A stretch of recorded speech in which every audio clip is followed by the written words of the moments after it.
Hello friends, मैं विधांशी गर्ग, आप देख रहे हैं विधांशी गर्ग चैनल। नाउ स्टूडेंट्स, अब हम पढ़ेंगे झांसी की रानी के question and answers. Okay, so first question है, किंतु काल गति चुपके चुपके काली घटा घेर लाई। इस पंक्ति की किस घटना की ओर संकेत है? बताइए। ओके, तो इस पंक्ति ये जो है इसका मतलब है कि इसमें पूछा है कि किंतु काल गति चुपके चुपके काली घटा घेर लाई। ये जो पंक्ति किस घटना की बात कर रही है, किस घटना की बात हो रही है इस पंक्ति पे? तो ये है, इसका आंसर होगा रानी लक्ष्मीबाई। जो रानी लक्ष्मीबाई है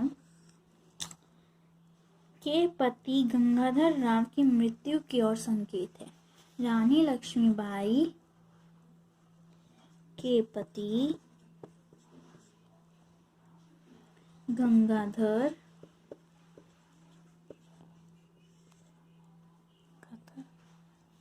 राव की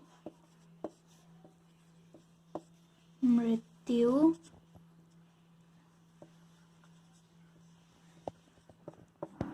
की ओर संकेत है। ओके, तो ये जब रानी लक्ष्मीबाई के पति मरे थे उस घटना की ओर संकेत दे रहा है। एक सेंटेंस तो ये हो गया कि कालगति चुपके चुपके काली घटा ले घेर लाई। तो इस पंक्ति का ये पंक्ति कौन सी घटना की ओर संकेत दे रही है? अब एक और आपके पास आ रही है। अब ये जो पंक्ति है, इसी पंक्ति पर एक और क्वेश्चन आ रहा है। यह आ रहा है कि काली घटा गिरने की बात क्यों कही गई है? Very important. इसमें यह है कि जैसे कि काली घटा गिरने की क्यों क्या कही है, इसका मतलब जब गंगाधर राव जी जब मरे थे तब उस समय काली घटा आ गई थी। तो ये कि क्यों ऐसी बात कही गई है, तो चलिए। राजा जी की मृत्यु के बाद रानी झांसी के ऊपर एक के बाद एक विपत्ति आने लगी। अंग्रेजों की नीति थी कि वह निसंतान राजा की मृत्यु के बाद उस राज्य पर अपना अधिकार कर लेते थे। रानी के जीवन में दुख का अंधकार छा गया, इसलिए काली घटना घेर लाने की बात की गई। यानी कि जब राजा जी की मृत्यु हुई, देखिए मैं आपको बताती हूँ, इसको इरेज कर देते हैं।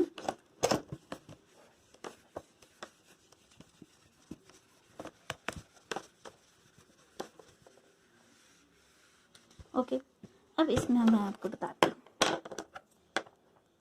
देखिए, ये राजा जी का मृत्यु हो गई। राजा जी की जब मृत्यु हो गई तब पूरी जो झांसी है वो अकेली पड़ गई थी। ये झांसी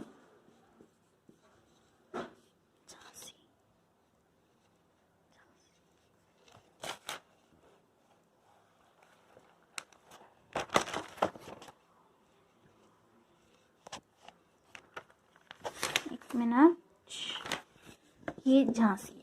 तो झांसी अकेली पड़ गई थी जब राजा जी की मृत्यु हुई थी। अंडरस्टूड? जब राजा जी की मृत्यु हो गई थी, जब झांसी अकेली पड़ गई, तो अंग्रेजों को ये अच्छा मौका मिला यह करने का, झांसी को हड़पने का। उनको ये बहुत अच्छा मौका मिला, ठीक है, क्योंकि उनको लगता था कि अब तो वो पूरी अकेले हो, क्योंकि राजा तो मर गए, इसलिए अगर हम हड़पेंगे तो कोई लड़ने वाला भी नहीं है, तो हम आसानी से हड़प सकते हैं। तो इसलिए पूरा उनकी जो रानी था, उन पे विपत्ति आते जा रही थी, उनके पास मुश्किलें आती जा रही थी, और उनके सामने एकदम, यहाँ पे लिखा है ना, दुख का अंधकार छा गया था। तो इसलिए यहाँ पे ये बात की गई है कि इसलिए काली घटी गिरने की बात की गई है। ओके, अब अगले क्वेश्चन पर आते हैं। ओके, सो अगला क्वेश्चन है, कविता कविता की दूसरी पंक्ति में भारत को बूढ़ा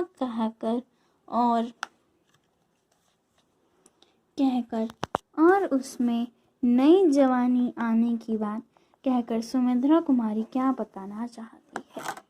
चलिए पढ़ते हैं।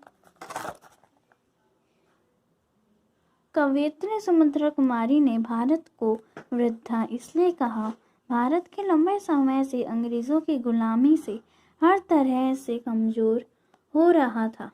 नई जवानी कहने की बात कहकर कवयित्री यह बताना चाहती है कि अपनी खोई हुई आज़ादी को हासिल करने के लिए देश में नया जोश उत्पन्न हो गया था। जब उनमें आशा और उत्साह का नया संचार हो गया था, संघर्ष करने की शक्ति आ गई है, स्वतंत्रता पाने के प्रयास करने लगे। इसीलिए कहा गया है कि बूढ़े भारत में फिर से नई जवानी आई। इसने ऐसे सुमित्रा कुमारी चौहान ने पता है बूढ़ा क्यों बताया, बूढ़ा क्यों बताया सुमित्रा कुमारी चौहान ने, क्या आप सबको पता है? नहीं पता है? क्योंकि तो जो भी बूढ़ा होता है उसमें ना तो कोई जोश होता है। जब बूढ़े हो जाते हैं तो हमें जोश नहीं होता, ताकत नहीं होती और बहुत सारी ऐसी चीज़ें हैं जो नहीं होती। लेकिन जो जवानी होती है उसमें हमें जोश भी होता है और ताकत भी होती है और क्षमता भी होती है किसी चीज़ को हासिल करने की। और जब वो अंग्रेज़ के कब्ज़े में थे तब उनका जोश भी खो गया था और उनकी ताकत भी खो गई, इसलिए उन्होंने उसको बूढ़ा कहा है। फिर जब उनमें थोड़ी सी जो है हौसला वगैरह आया तो उनमें जोश भी आ गया था, ताकत भी आ गया था। नहीं तो इसका मतलब उसमें जवानी आ गई थी। बूढ़े के बाद जब जवानी आती है तो हम उसको नई जवानी ही तो बोलते हैं, तो इसलिए नई जवानी आप ऐसे भी लिख सकते हैं। ओके, ये मैंने ओरल बता दिया। ओके, चलिए अब आइए हम अगला क्वेश्चन देखते हैं। अगला क्वेश्चन है, वीर महिला की इस कहानी में, वीर महिला कौन? झांसी की रानी। झांसी की रानी की इस कहानी में कौन कौन से पुरुषों के नाम आए हैं? इतिहास की कुछ अन्य वीर स्त्रियां की कहानी खोजो। ओके, तो चलिए देखते हैं। इसमें है कि वीर महिला की इस कहानी में कई पुरुषों के नाम आए हैं, जैसे नाना साहब, Dalhousie Peshwa, Bajirao, Tatya Tope, Azimullah, Ahmad show, Malvi, Thakur Kunwar Singh, lieutenant walker आदि। ओके, तो जो है झांसी की रानी कविता में इन सारे पुरुषों के नाम आए हैं। ओके, जो इतिहास में लिखे गए हैं। अब देखते हैं अनुमान और कल्पना, यानी कि हमें अनुमान करना है और कल्पना करनी है। तो इसमें थोड़े से आपको बड़े बड़े से क्वेश्चन आएंगे, देखिए। ओके, तो चलिए हम ये वाला देखते हैं, ऐसे बड़े बड़े आएंगे। चलिए अब हम ये वाला देखते हैं। कविता के किस दौर की बात है? कविता से उस समय के माहौल के बारे में क्या पता चलता है? अच्छा, मतलब ये है कि जो कविता मतलब झांसी की रानी की जो लड़ाई है वो कब की गई थी, ये बताया है। और कविता से उस समय के माहौल के बारे में क्या पता चलता है, मतलब उस समय के माहौल से हमें क्या पता चलता है कि क्या माहौल था। तो सबसे पहले हम ये पढ़ लेते हैं, फिर मेरे मन में जो ओरल आंसर आया वो आप मुझसे बोल सुन लीजिएगा। पहले ये पढ़ते हैं। कविता में वर्ष 1857 के प्रथम स्वतंत्रता संग्राम के दौर की बात कही गई है। इस संग्राम में झांसी की रानी लक्ष्मीबाई में महत्वपूर्ण भूमिका निभाई थी। ये है को हटा लीजिएगा, भाई थी। उस समय के माहौल में यह पता चलता है कि देश गुलाम था और लोगों के मन में देश प्रेम की ज्वाला भड़क रही थी। वे आज़ादी पाने के लिए लालायित थे। ओके, तो अब मैं आपको अपना ओरल बताती हूँ। ओके, तो चलिए मैं अपना ओरल बताती हूँ। 1 मिनट। तो चलिए अब मैं आपको अपना जो ओरल है वो बता देती हूँ। Let's get started. तो इसमें ये बताया है कि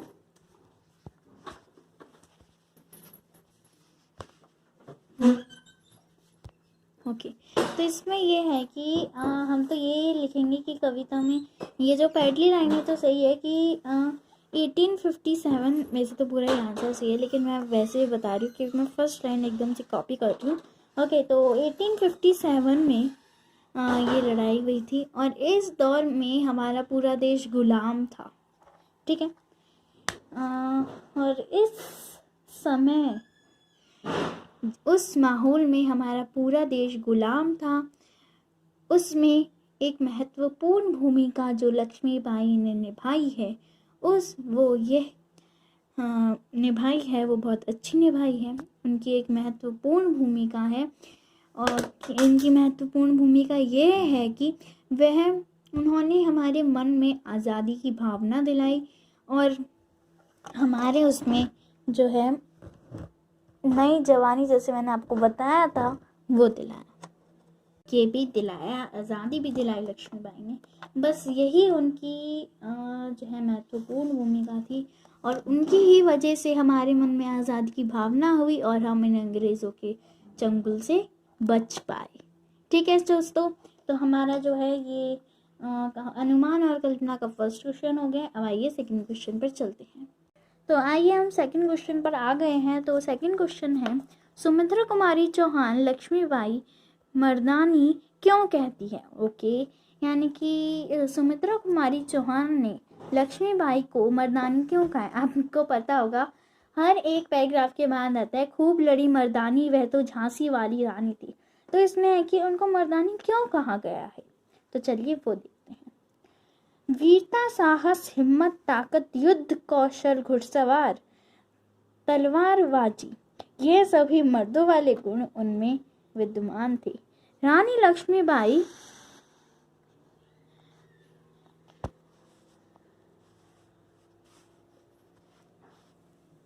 अब ये है कि 1 मिनट। तो ये है कि रानी लक्ष्मीबाई ने वीर सेनापतियों की तरह अंग्रेजों से युद्ध किया और झांसी की रक्षा करती रही, इसलिए कवित्री ने उन्हें मर्दानी कहा है। एक तो आपका ये आंसर हो गया और एक ये आंसर होगा ओरल में जो मैं आपको बताऊं। अगर इसमें आपको शॉर्ट आंसर में आया तो आप कुछ ऐसे लिख सकते हैं। अगर ऐसे शॉर्ट आंसर में आए तो आप ऐसे लिखिए, क्योंकि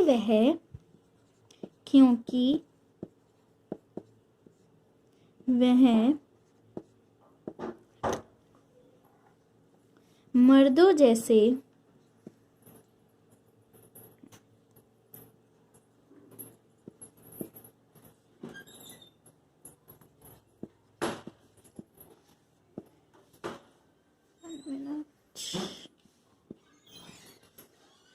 अंग्रेजों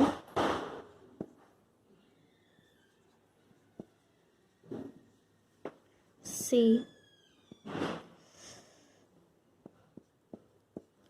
लड़ी थी, क्योंकि वह अंग्रेजों से मर्दों की तरह लड़ी थी।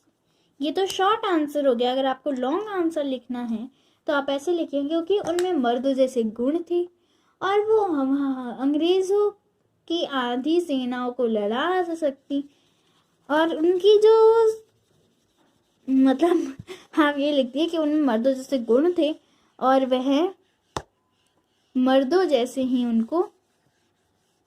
उन्होंने मर्दों जैसे ही अपनी झांसी को आज़ाद करवाया और मर्दों जैसे ही वो जो है अंग्रेज़ों से लड़े। तो आप ऐसे ही कर करके लिख सकते हो। आप थोड़ा अपने मन से भी बना सकते हो, लैंग्वेज अलग कर सकते हो, लेकिन मतलब एक ही होना चाहिए। ओके, तो हमारा ये हो गया। अब आता है आगे का, चलिए आगे चलते हैं। ओके, सो आगे है बर्छी कृपाल कटारी खोजबीन जो है इसमें से देख रहे हैं हम कि बर्छी कृपाल कटारी उस जमाने के हथियार थे? आज के हथियारों के नाम बता करो। ओके, जो बर्छी, कृपाण, कटारी उस जमाने के यानी लक्ष्मीबाई के ज़माने के हथियार थे। आज के हथियारों के नाम बताइए। आज के हथियार तो बंदूक, तो चलिए देखते हैं, इसमें भी यही लिखा है उत्तर। बंदूक, तोप, गोला, मिसाइलें, AK-47, AK-56, टैंक, पिस्तौल, एटम बम आदि। ऐसे ही बहुत सारे जो हैं, ये एकदम सही है। इसमें ओरल करने की कोई ज़रूरत नहीं है क्योंकि इसमें राइटिंग से ही अच्छे से पता चल रहा है। नाउ चलिए आगे चलते हैं, दैट इज़ भाषा की बात। तो चलिए देखते हैं। इसका फर्स्ट क्वेश्चन है कि प्रेमचंद की कहानी, एक मिनट, पेड़ की छाया, ढाक की 3 पात, बनारस के आम, रेशमी के बच्चे, मील का पत्थर, नहाने का साबुन। वाह। का के और की 2 संज्ञाओं का संबंध बताते हैं। अच्छा, देखिए इसमें ये है कि ये आपको बहुत सारी जो है कहानियों के नाम दिए गए हैं। इसमें अगर आप देखें तो इसमें आपको बीच बीच में मिलेंगे, जैसे प्रेमचंद की कहानी, तो ये जो की है ये संज्ञा है। इसमें पेड़ की छाया है तो की संज्ञा है। ढाक के 3 पत्ते ये भी संज्ञा है के, और नहाने का साबुन का भी संज्ञा है, इसमें भी का है, इसमें भी के। तो ऐसे ऐसे जो हैं, ये जो 2 शब्द हैं ये संज्ञाओं का संबंध बताते हैं। ओके, संज्ञाओं का संबंध। देखिए संज्ञाओं का संबंध ही तो बता रहे हैं। देखिए जैसे कि आप देखें तो प्रेमचंद ये संज्ञा है, कहानी ये भी संज्ञा है, तो इन दोनों का संबंध करवा रहा है की। ऐसे तो ना प्रेमचंद कहानी, प्रेमचंद की कहानी होगा ना, की तो संबंध करवा रहा है इन दोनों का। ऐसे ये सारे भी संज्ञाओं का संबंध करवा रहे हैं। देखिए देखते हैं, का के की संबंध कारक के चिन्ह हैं, इन्हें प्रसर्ग भी कहते हैं, प्रसर्ग भी कहते हैं, और इनका प्रयोग संबंधी संज्ञा के अनुसार होता है। स्त्रीलिंग संबंधी संज्ञा के 1 मिनट, संज्ञा के पूर्व की पुल्लिंग संबंधी संज्ञा के पूर्व का और संबंधी संज्ञा के पूर्व के ओह प्रयोग होता है। अब जैसे कि इसमें आपको बहुत सारी चीज़ें मिलेंगी, जैसे कि इसमें आपको बताया था कि ये इनको हम प्रसर्ग बोलते हैं। काके जो भी ऐसे शब्दों को मिलाते हैं उनको हम प्रसर्ग बोलते हैं, इसमें ये बताया है। अब जो स्त्रीलिंग की जो होता है वो स्त्रीलिंग में यूज होता है, और का जो होता है वो पुल्लिंग में यूज होता है। ओके, ये ध्यान रहेगा कि जो की है वो स्त्रीलिंग में और का है वो पुल्लिंग में। ओके, अब इसमें हम जो है क्या करेंगे, इसमें आपको मील का पत्थर, इसमें हम बताएंगे कि कौन सा की का जो है वो पुल्लिंग है कि स्त्रीलिंग है। जैसे कि मैंने आपको बताया था कि की स्त्रीलिंग है और का पुल्लिंग है, तो इसमें का है यानी कि पुल्लिंग है। का पुल्लिंग, के क्या हुआ, के बहुवचन है ना, तो के बहुवचन में, की झांसी की रानी में मतलब स्त्रीलिंग है। पेड़ की, तो की भी। अच्छा देखिए, की के बाद छाया है, की स्त्रीलिंग है ना, की स्त्रीलिंग है ना, तो छाया। आप देखिए ऐसे करिए, ग्रामर है ना। देखिए अगर आपके पास ऐसा है पेड़ डैश छाया, ठीक है, तो आप छाया को देखिएगा, छाया अगर स्त्रीलिंग है तो की आएगा, तो अगर वो पुल्लिंग होता है तो का आता। ऐसे ही झांसी की रानी में रानी स्त्रीलिंग है इसलिए की आया, अगर पुल्लिंग होता तो का आता। ओके, ठीक है। अब बच्चे जो है वो क्या है, बहुवचन है। ऐसे ही यहाँ पे बच्चे जो हैं वो बहुवचन है, तो उसके साथ भी बहुवचन आएगा के बहुवचन होता है, ठीक है। साबुन क्या है, पुल्लिंग है, तो उसके साथ का आएगा। पत्थर पुल्लिंग है तो उसके साथ भी का आएगा। तो आज मैं आपको होमवर्क देती हूँ कि आप ऐसे झांसी की रानी के ऐसे जैसे ये मैंने फ़ोटो कॉपी करके जो है फ़ोटो चिपकाई है, आप भी ऐसे चिपका सकते हो, बड़ी अच्छी लग रही है ना, राइट। तो चलिए, तो ये चैप्टर हमारा कंप्लीट होता है। प्लीज़ हमारी वीडियो को लाइक शेयर सब्सक्राइब ज़रूर कीजिएगा, हमारे वेदांशी गर्ग चैनल को सब्सक्राइब ज़रूर कीजिएगा, ताकि हमारे जो भी मैं डेली वीडियोस बनाती हूँ वो आपके पास आती रहे। और वेदांशी गर्ग चैनल में आपको सारे सब्जेक्ट्स मिलेंगे। अभी तक तो मैंने 2 ही वीडियो बनाई हैं, एक मैथ्स की बनाई है और एक ये अभी बना रही हूँ। ओके, तो ये जो है KV1 बजाज नगर जयपुर के फाइनल एग्ज़ाम्स का है। फाइनल एग्जाम्स का सिलेबस है कि झांसी की रानी से लेकर सांस सांस में बास तक आएगा 2020 का। ओके, सो बाय बाय।